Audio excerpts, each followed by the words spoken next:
आपको आज एक ऐसे इंसान की कहानी बताऊंगा जिसे हॉरर का बादशाह कहा जाता है, जिसका नाम है स्टीफन किंग।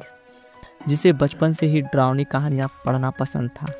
जब भी वो कुछ डरावना पढ़ते या देखते तो उनका मन करता कि वो भी एक ऐसी कहानियाँ खुद लिखें।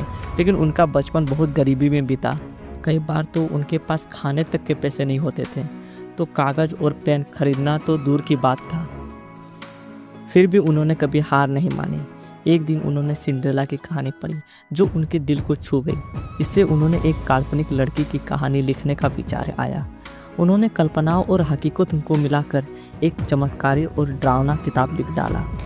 जब किताब पूरा हुआ तो उन्हें लगा कि शायद किसी को यह किताब पसंद नहीं आएगी, और फिर उन्होंने वह किताब को कचड़े में फेंक दिया।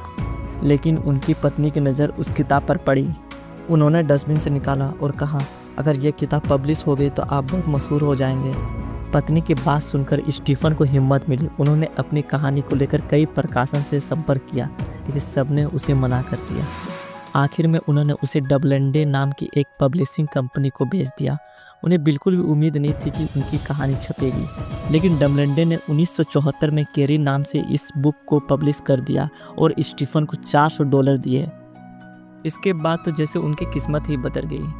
एक और पब्लिशर ने इस किताब को $2 लाख में खरीद लिया और स्टीफन किंग अपने ड्रामे और अद्भुत लेखक के लिए दुनिया भर में मशहूर बने। आज उन्हें हॉरर का बादशाह कहा जाता है। उनकी कई किताबों पर हॉलीवुड सुपरहिट फिल्में और वेब सीरीज बन चुकी है। It, misery, the green mile, जो आज भी लोगों को डरा देती है। गरीबी और मुश्किलों हालात के बावजूद स्टीफन किंग ने कभी हार नहीं मानी।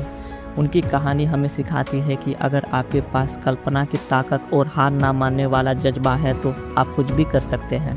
आज पूरी दुनिया उन्हें याद रखती है, एक ऐसे लेखक के रूप में जिसने डर को कला में बदल दिया।